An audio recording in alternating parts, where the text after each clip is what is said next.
Gazipur city কর্পোরেশনের হায়দরাবাদ এলাকায় অভিযান চালিয়ে বিক্রি নিষিদ্ধ বিপুল পরিমাণ ঘোড়ার মাংস জব্দ করেছে আইন শৃঙ্খলা বাহিনী।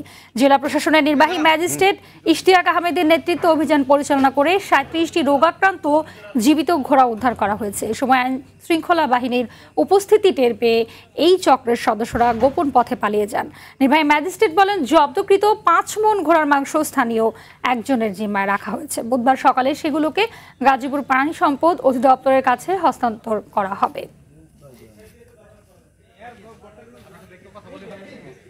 এখানে আমরা জেলা প্রশাসন, গাজীপুর, র্যাব, আনসার, স্থানীয় যে পুলিশ বাহিনী সকলে আমরা যৌথভাবে একটা অভিযান চালাই।